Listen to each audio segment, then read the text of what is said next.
Presenting the critically acclaimed series Anne Rice's Interview with the Vampire from AMC and AMC Plus. Lauded as one of the best TV shows of the decade by the Chicago Tribune, Season 2 stars Jacob Anderson, Sam Reed, and Delaney Hales. For your Emmy consideration and outstanding drama series, head to amcnfyc.com to watch now. You could imagine the headlines like American Idol throws Jesus out of backstage. I don't know. I kept thinking I was going to get thrown out so many times. Welcome back to Hollywood Stories, Tales of Television. So a different sort of guest today on our Hollywood Stories. The story of today's guest starts with a story of my own and how this guest entered my world. This goes back to long ago when I wore a younger man's clothes in my days in the American Idol trenches, covering what was then the biggest thing in entertainment for the Los Angeles Times. It was only 20 years ago, but it's hard to explain what a juggernaut American Idol was at that time, then in its early seasons. The show aired twice a week, and the night's performances and results were dissected and discussed everywhere. And I mean everywhere. The next day, they dominated conversation everywhere from Howard Stern to The Today Show. The show every season produced stars like Kelly Clarkson and Carrie Underwood, but also scandals and anti-stars, people like William Hung, who had a major recording career after his jaw-dropping terrible audition on American Idol. General Larry Platt became a national celebrity when he sang his original tune, Pants on the Ground, on the show. Covering American Idol, I can only compare it with covering the White House or a presidential campaign, is really the only thing that gets close to the amount of attention, the scrutiny, and the machinery around the show. I was one of a handful of reporters who attended the tapings each week and sat in the audience where our movements and our conversations were tightly constricted, to say the least. We sat each week in the theater with the contestants, but could only speak to them at press conferences at the beginning and the end of each season. This was in the days before social media, so they had no way of communicating with us or with the world beyond their appearances. So they sat there like animals in a cage just 20 feet away as we sat wondering what was going through their minds. And that scarcity of information made the public and us on the scene ravenous for any tidbit we could collect. Right beyond the studio gates, you also had this army of reporters from network news to TMZ sifting through their trash and looking for anything they could find about these newly minted stars. And each week we would sit in the theater with the family members of the contestants, sometimes sitting right in front of us, but strictly warned not to speak to reporters or bad things may happen, you never know what. Trying to make what sense we could of how the family members whispered to each other, which family seemed friendly with which other family, and every rank piece of a speculation reported duly to the world. The idea that one could just roam around the set would be like saying, I'm hungry, why don't I just pop into the Pentagon and see if I can get a hamburger in the Situation Room? So it was at the ending of Season 7 that a lightning bolt struck me with one chance meeting that opened up the world of American Idol to me like 2 years of covering it at that point had not begun to. It happened after the season's finale that had just concluded in LA Live Complex in downtown Los Angeles. David Cook had just bested young David Archuleta to be declared champion in the Battles of the Davids, and the hordes exiting the theater were in a celebratory mood. Amid the crowd, however, I noticed one family looking a little lost and saw immediately that they were the family of contestant Jason Castro, noted for his dreadlocks and soulful crooning, trying to figure out how to get a cab to get back to their hotel. Having sat with them in the theater for all these months and having introduced myself before, they had always been careful not to speak with me until then. But the season was over now, and seeing their confusion, I offered them a ride, which they warily accepted. In the car, we chatted and hit it off with a warm, gracious Texas clan, and when we got to the hotel, they invited me in for a dinner that had been put together by a few of the families that were staying there. I went inside, and in a private dining room, I was amazed to see the families of several contestants mixing together in the wild, as it were. I was taking it all in when the Castros introduced me to one of their guests, beckoning over a very cheerful-looking blonde woman who bore a slight resemblance to Florence Henderson of the Brady Bunch. This, they said, is Leesa. Leesa is the pastor of the American Idol church. I blinked a few hundred times and said, she is the what of the what? And then Leesa told me her story, which remains in my American Idol's journey one of the most incredible I'd heard, and that says so much about the world of Idol and the moment it inhabited, and about the tension between these incredibly public roles and the private struggles beneath them. And so 20 years later, I traveled to Orange County to pay a visit to Leesa Bellesi to share once again her story, a great Hollywood story if there ever was one. Let's listen. Leesa, so good to see you again. It's so good to see you. It's been a while. Your story is so incredible. It's hard to know where to start with it, but why don't you just tell us about who you were and what you were doing before all this came into your life? Well, you did such a good job writing my story, I must say. So I encourage people to get your book. American Idol, The Untold Story, published That's right. by HarperCollins in 2011. The way you told it was so beautiful. The spirit of it was great. Thank you very much. But yeah, I had a total magical thing happen where I had been teaching dance, and I was a dance instructor, pastor's wife. Living in Orange County. Yeah, we came here in 1985 to start Coast Hills Church. And so I had a Cirque du Soleil clown fall off the stage on top of me. Literally, that's not a metaphor. This is not a joke, but it is very funny. And I got a bulging disc in my neck, and it ended the career that I had in teaching and dancing. Just to not to go fast that too much, but you were watching a. It is beyond a crazy story because we were walking in. It was for my birthday. We had 15th row. And some guy came up to us and he said, "Hey, for your tickets and $30, you can have front row." And so he let me write a check to get these tickets. So we had the best seats in the house. And yeah, right about halfway through, it was my favorite thing. That's why my husband took me there. I loved Cirque du Soleil. And we were sitting in the front row. I thought maybe they'd pull Denny up on the stage, because we were so close to the stairs right there.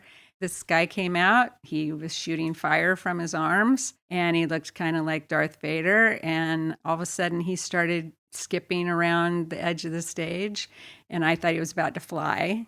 And then he got right at the stage in front of me, and his arms went back, and he just fell absolutely directly on me, and he had propane tanks on his back, and, I felt immediately, a snap to kind of shot to my head, but it was really hard because they took it all the way to a jury trial, which we won, but it was a very, very hard time, for 3 years. 3 years of physical convalescence. Right, right. I didn't really figure out how bad of a concussion and things that I'd gotten until about a year later. But I was really in a fix. I'm, thinking my life is over. I'm sitting on the couch. And how long was this after the accident? So this is probably a couple years. Let's see, that happened in 2004. So here it is, 2006. I'm stand up. I do this, "Here I am, Lord, send me," just feeling that maybe God still had something more for me. And I had been watching around that time. I just heard very loud in my voice to the backstage of American Idol. So just to set some context, American Idol in 2006 was the biggest show. Yeah. Maybe the biggest show ever until it was twice a week. It was this massive production, and the entire culture revolved around it. The next day, every morning show would be talking about it. It would create stars, but also storylines like Pants on the Ground and the story of Sanjaya and Vote for the Worst. And it dominated the culture like people can't imagine a TV show dominating the culture today. Were you a fan of the show? I was a huge fan. of the show. And saying backstage at American Idol is like saying go to the Oval Office in the White House. It grab really a pencil. Honestly was. That's not that backstage American Idol wasn't a place that was just open for visitors to pop in and hang out. It was the hottest ticket in town. No, Sure. You really could not even think of how you'd even get tickets back then. Just to be in the audience, I would talk to people who were owners of a Fox affiliate station and would say they had been waiting for 3 years to get a ticket to see it, sit in the audience, let alone backstage. Right. So jumping in here for a little clarification. In the next part that Lisa's about to tell when she first meets Katharine McPhee, at that point the audition episodes had aired. And after the auditions, the contestants who were seen there would become the subject of immense curiosity and speculation. There'd be about maybe 100 of them that would appear in the auditions, and Idol fans would go berserk, like Googling them and looking for them and finding out anything they had. Leesa at this time had apparently seen Katharine in the audition episodes, and she was a standout in those auditions, but she was not a star yet or had a movement outside of sort of hardcore Idol fans, which at that point Leesa was. So that was who walked into her church at that point. Katharine McPhee would later go on to become one of American Idol's great stars and a star of Broadway and TV and film beyond that. But at this point, she was a young singer who had appeared on an audition episode of a show that was about to begin taping its season proper shortly. So I was absolutely taken with Katharine McPhee. I just started praying for her. I Googled her. I, just had a real propensity toward just really believing that she was one of the best singers I'd ever heard. And so about a month later, my husband was preaching at a church called Lake Avenue Church in Pasadena. I told him that morning, I said, let's go in the back afterwards and, greet people, which we hadn't done before. And this cute couple came up to me and they said, hi, this is our first Sunday here. We just wanted to introduce ourselves and meet you. And it was great. We were talking about the Valley and where they both grew up. And then about 2 weeks later, they came up to me in the front and they said, hi, do you remember us? I said, sure, of course. And he said, hey, we pray for her. And I said, sure. And he said, do you watch American Idol? And I think I turned like 5 shades of red because, it wasn't like a big topic that I talked about, with people there. And I said, uh-huh. I said, yeah, I do. And he said, well, she's going to be on American Idol. And it was Katharine standing in front of me. And I had not recognized You had not her recognized at all. Huh. And I was like, and this is literally what I said to her. I have been praying for you. I've Googled you, is what I said. and didn't recognize you. Did not at all. It is amazing. So what did that lead to? And that led to us getting together with her. We actually met them at a coffee shop, and she was leaving from there to being housed for the top 24. The show was different then. It was very high security. In fact, her boyfriend, who became my husband, married her and Nick a few years later, but he, never knew if he was going to get a ticket to see her, right? Yeah. They were starting to air it live when it was the top 24, and it just kept getting bigger and bigger. It was. And you said goodbye to her. You saw her. Said goodbye to her. I did have her phone number, so I was able to text her a few times and encourage her. From the beginning, one of the verses that I texted her, and we'll get into this later, but was Jeremiah 29:11, which is, for I know the plans I have for you, declares the Lord, plans not to harm you, but plans to give you a hope and a future. That became her favorite verse. So that was something that I would text to her quite often. But you were no closer to backstage. Closer to backstage. So what happened next So I didn't see her. She wasn't able to come back to church, but Nick was, so we stayed somewhat in contact. But then another absolutely crazy thing that happened. I was at home in Orange County, and I had a silver bangle that had been given to me for my birthday. That was like the week before, and it had Jeremiah 29:11, for I know the plans I have for you, engraved on it. It was sterling silver. And I heard the Lord say, I want you to give this to Katharine today. Today. Yeah. All right. And it was a reporting show. I remember Stevie Wonder's going to sing that day. And it was a show where she would, find out whether she made it through. And I was like, that's funny. That's not going to happen. And I turned on the TV. I turned on Fox. And they said, well, today we're giving away 2 free tickets to American Idol.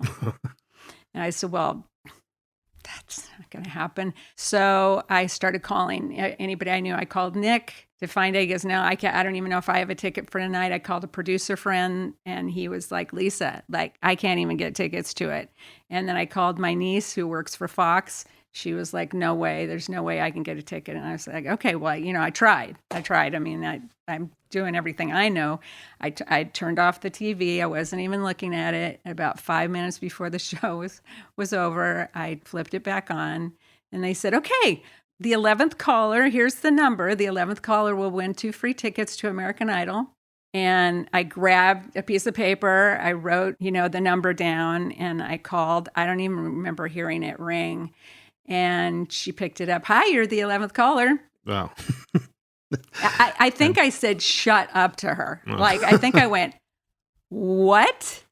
No way. And a few hours later, you were there.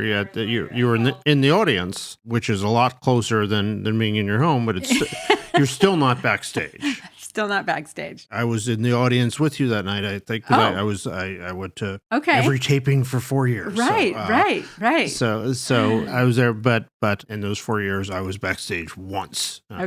Heavily escorted. Okay. So what happened next? So then when it was over, Nick came and got us and took us to that red carpet that they had on the side there that not everybody got to go to. It's like a private rope line it's kind of for the press and kind of for no press were allowed there. Press. No, it was not. Okay, it was a private rope line for families, and a few VIP guests would come, and that and on that rope line is the one time they can speak to people outside of the Idol bubble the entire week. I remember at the time, season 6, I think, or 7. Christy Lee Cook was on there, and her boyfriend wanted to propose to her. Okay, and the whole season he couldn't get near enough to her to propose to her, and finally somehow snuck into the apartment where they're staying, and they had to sneak into the sauna so he could propose to her. So, oh my gosh, I have a story about her too. But then it came from there. So I got to see Katharine, and I gave her the bracelet. Yeah, that was a really big deal for me to have that privilege of doing that. That just that morning you had... that I had heard that I was supposed to give it to her that day and had zero way of getting there to give it to her. And then she wore it on the show, started wearing it on the show. So that was fun.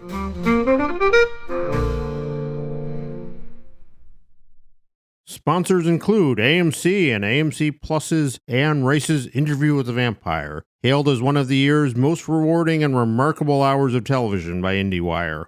For your Emmy consideration in all categories, including Outstanding Drama Series, go to amcnfyc.com for more. That season came to an end. Right. Katharine McPhee came in. I think that went down at the time as the closest. That does not surprise me. It was just a very small number of votes that separated her from Taylor Hicks. Yes. Ultimately won. Once the season ended, did you think, oh, okay, my work is done? A little bit. Yeah, I had no idea what was to come. It was just so many times more of what I ever expected would happen. There was a girl that we met in Colorado when we were at a conference, and she wanted to come out to California and try out for American Idol. So she came and lived with us for a few months, and I went on that journey with her from back then. Remember, like you had to be there at 3 a.m. This was at the Rose Bowl. Tens of thousands of people would. Incredible. And you'd have to be there. We got there early. We got in line. You had to get a ticket to come back, and then you had to come back on another day. There was just so many aspects to it. And I met a lot of the kids that we were sitting around at that time. The girl who was living with us, she was great, but they'd go forward and line up in front of all these producers and sing one at a time, and she did not make it. And it was fascinating to me, getting the opportunity to watch the steps, the professional way in which how they put these shows together. Each day at these audition rounds, the Rose Bowl would be filled with people auditioning. Almost filled. Of whom maybe 20 would just shown on the air for auditioning. This was something that I found almost as like a biblical illustration. We were there for at least 10 hours. There were so few. There was the wide road and the narrow road. Mm-hmm. And there were so many kids that walked out the wide road. And in my time being there, I really only saw about 5 that went the narrow road. And just, were jumping up and down because they'd been given, the next step, which was then the next producer round and the next producer round. If you didn't know enough about the industry or whatever, you would think that they just walk straight from there to, being in front of the judges. But as you know, of course, there's so many flights back and forth of.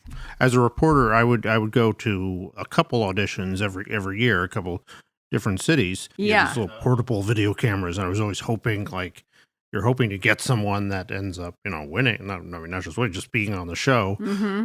In a day there, I'd interview maybe, 50, 100 people. No one I interviewed in those times ever appeared on the air at all.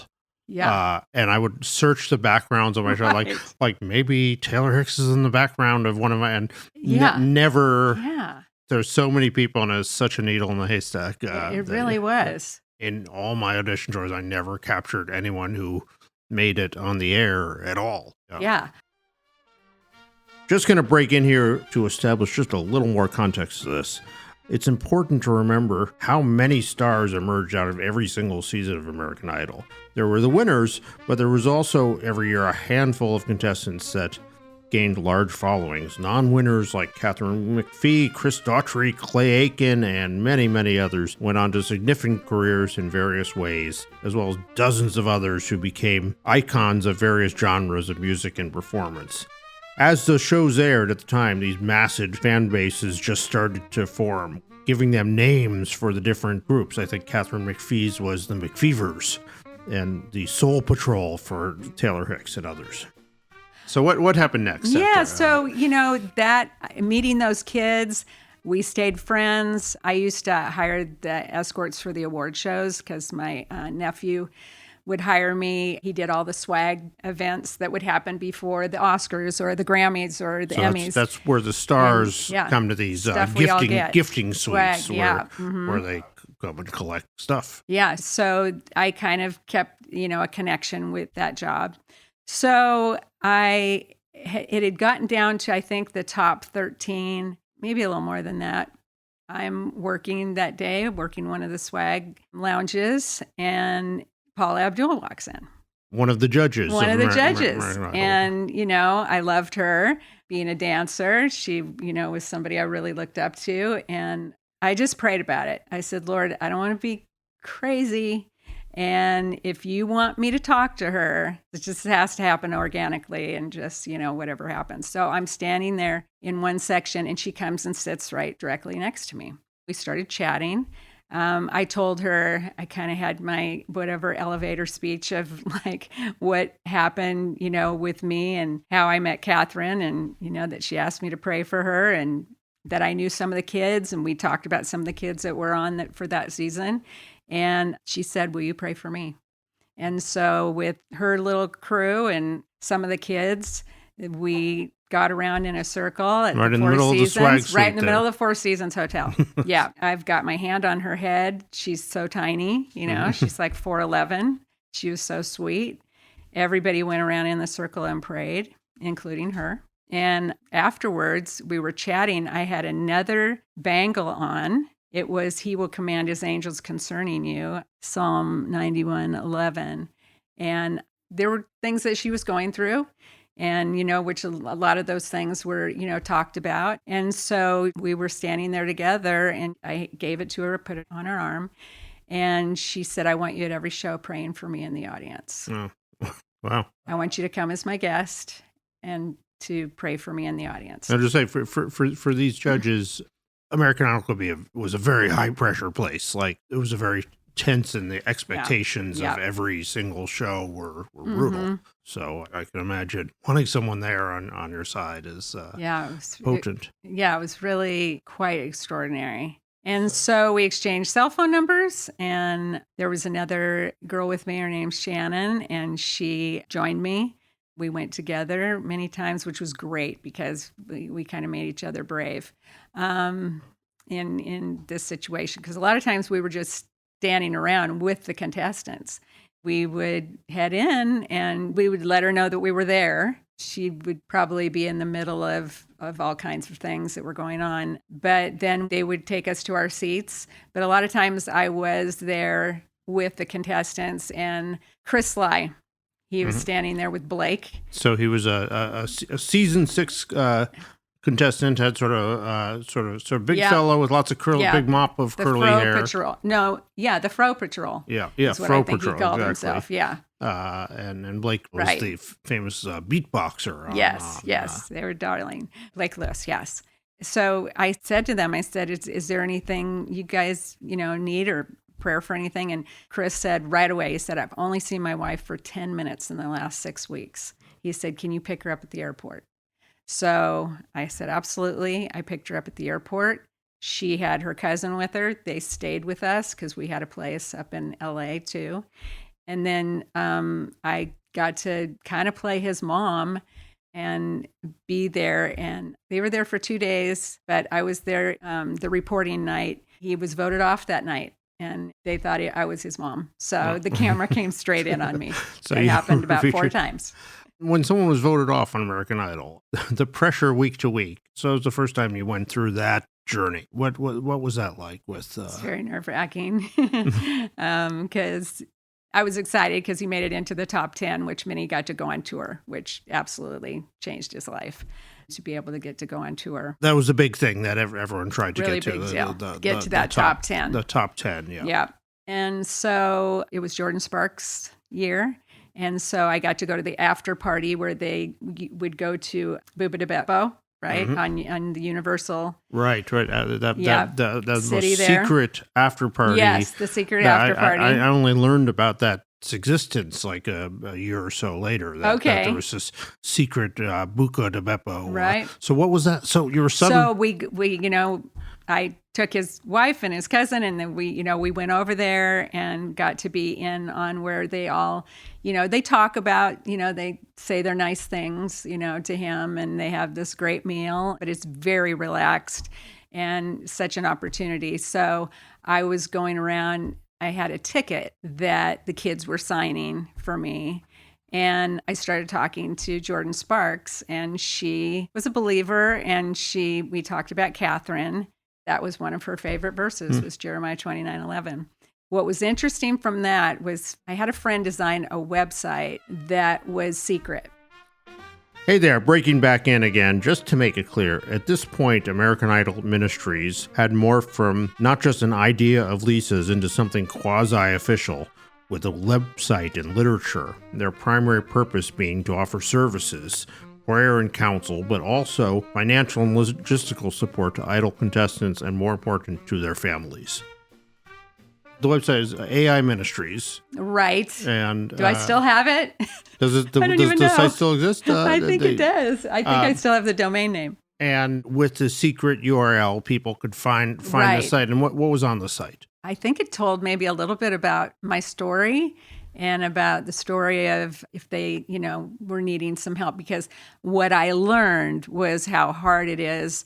One, back then you had to fly back and forth for the auditions. Sometimes there were 3 or 4 auditions with the producers before you went before the judges, and people were going bankrupt. So you ended up raising money to...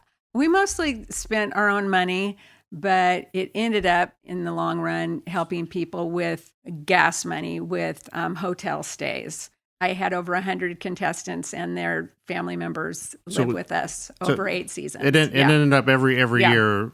You would have a idol camp in your home there with the contestants. I did. I had the 3rd and 4th place, Saisha Mercado, her family, and the Castro family living with us all at the same time. And we had Easter together. I remember Jason and Saisha came. And they were up against each other, but it was just this beautiful relationship. It's great. The contestants, they had sort of financial and logistical needs, but they also, these are not trained showbiz veterans. These were people who were standing online at a stadium in Atlanta. Yeah. So what did you find about their kind of emotional and spiritual needs at that point? It's such a ride. Every week after the show, this was before social media really existed, so you didn't have that kind of backlash, but you would have people pick apart their performance, their choices. I mean, Howard Stern would devote half his show the next day to talking about it. Wow. And that were mocked. There was this site, Vote for the Worst, that Yes. that wanted to sabotage the show from within by Right. So what was it like for the families and the contestants, like being under that kind of? Well, I remember Saisha's mom. She would sing praise music. It was Tuesdays and Wednesdays, right? Tuesdays and Wednesdays were the days for American Idol, and she would sing praise songs throughout my house the entire time. And then we'd go to the show. And then she would, the next day, same thing. She would sing and be praying and everything. And Saisha, was in the bottom 3 so many times. Right. And then she made it to the top 3. And it was like, there were those she'd get through. She'd get through every time. Anyway, it was a lot of pressure. If you didn't have, faith or some sort of outlet of the stress of it all and things like that, it was just super stressful. So Fox and the American Idol producers, yeah, you occupied a very special place because they did not like people talking to their contestants, talking to their family, talking to the judges, right. talking anywhere, standing on their to say they were protective was they were very protective. As a reporter, if I approached a family member, they would look like a vampire was coming towards them and hold up a cross to ward me off because they've been told if you ever speak to a reporter, your child is out. But you also were speaking for a faith that represented a huge portion of the audience, and that they couldn't just say, you could imagine the headlines like American Idol throws Jesus out of backstage. I don't know. I kept thinking I was going to get thrown out many times. But I think on some level they knew that, like, if you had just been a person that was there to help without any nominate, I think they would have been much less tolerant. Yeah. But because of what you're representing, I think they knew that this would be bad for them if they. Interesting. It was such a God thing. The prayers that I prayed in that room are living themselves out still to this day. Because we went on, since the book, then it was Colton Dixon's family, and we had them live with us for 3 seasons. And Danny Goki's family and 25 members from his family Season 9, I believe. Yeah. And it continued, in other ways. Thomas Stringfellow, his family, and do you feel like that. For the people that were part of it, for the contestants, like years later, looking back and looking at their journeys, and the road's taken them a lot of different ways. Some become stars. Some, for some, a musical career did not materialize. Even do you feel like it was a positive experience for them being on the show, or how do you look at that? There are so many household names from American Idol that it's amazing at how consistent and the support that they did have in their career and becoming household names. It's really held up. And for the kids that I know, it absolutely spurred them on in different, one is now he's a real estate agent, but he's got an incredible voice. But, they do move on to other things. There's disappointment, of course, and it's painful, those sorts of things. But to get to a place where you had this incredible experience and be able to look back on that as a positive thing in itself. Final thoughts? How do you look back on the whole experience, the whole Idol journey? What do you think of it now? It was such a privilege. It was just beyond. See, the success with Katharine and, the beauty of being able to have the privilege of being one-on-one with a lot of these kids and the parents, and to listen to them and to hear their stories and to hear what's going on. And I was a caregiver for my husband for the last 7 years. He had Alzheimer's. He was brilliant pastor and amazing man. And a he beautiful passed. Man. I had the pleasure of meeting him. Yep. He made you a cappuccino around this same table. And he, passed in July. And that was a privilege to get to do that. So now my ministry now has been to caregivers, and it's called the 100,000 Piece Puzzle.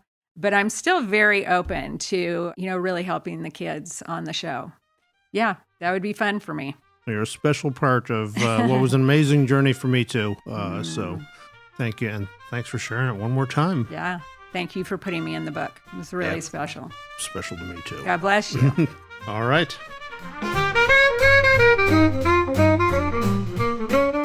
So there it was. Leesa Bellesi, pastor of American Idol's Ministries, one of the most incredible Hollywood stories I've encountered in my time. So thank you for joining us once again, and join us next week for another Hollywood story tale of television.